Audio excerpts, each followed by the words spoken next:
Hey guys. So today, number 66. So today we had the trunk or treat at our church, the Apostolic Church of Christ in Auburn Hills. Shout out to them, which I love. That's where I grew up.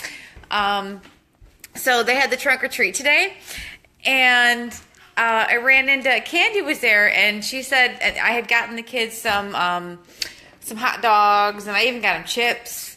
And I got myself some apple cider. And anyway, she says, "You're going to let your kids eat that?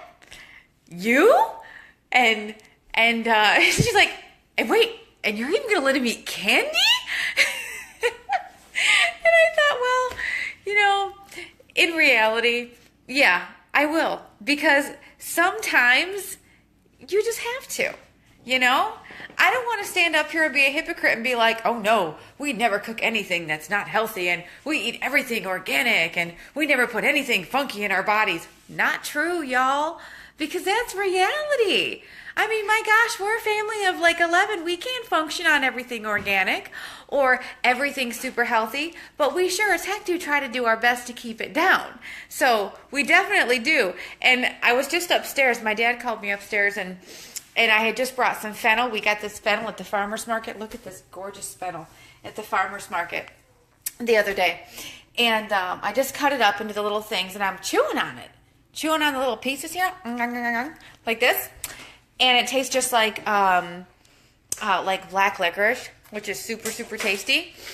And I thought, wow, this would be really good for like helping with a sweet tooth, to help you get rid of a sweet tooth. So, yeah, anyway, then I went upstairs, and my dad was like, "Hey, you want one of these?" And I was like, "Yes."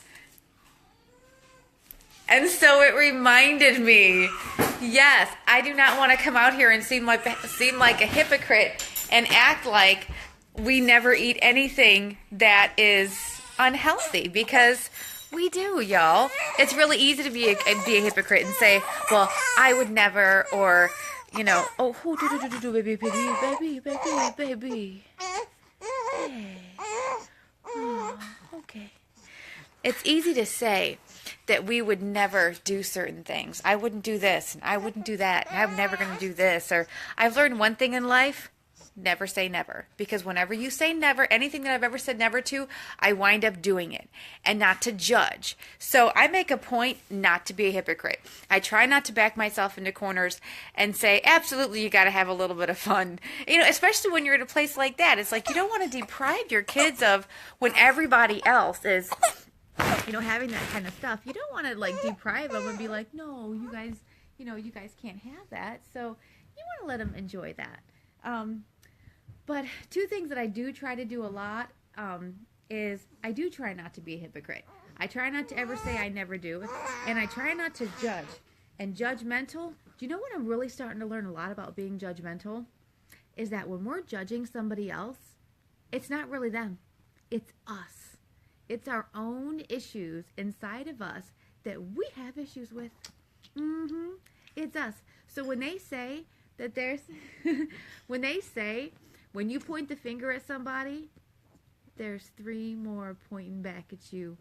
That could not be more true, because it does. That's exactly it. If I'm like, "Oh, well, this person's such and such and such," guess what? Those are the qualities within myself that I don't like. So I have to keep that in check. And every time I do that, I go, "Oh, Lord, but for the grace of God, Lord, forgive me." And that's what I do. And I work on it. So I try not to be a hypocrite. And I try not to judge. But as far as the food stuff, sometimes you just got to have good stuff. Yeah, I love dark chocolate. I even like ice cream now, too. Of course, I do make a really healthy ice cream. She does it. It's a good, healthy ice cream. But anyway, so that's the thing. So, yeah. Even when you guys when you eat healthy and you go organic and you do a lot. I mean, there's certain things that I know I won't put in my body. And then there's certain things where it's like, it's okay once in a while. Moderation is the key. So that's it. I love you guys. Angela, it was so nice to see you today in person. And the rest of you guys, it was so nice to see you guys. Like Charlene and Renee. And it was just really nice to see you guys. It was really, really nice. So I love you guys. See you at church tomorrow, and God bless. Bye.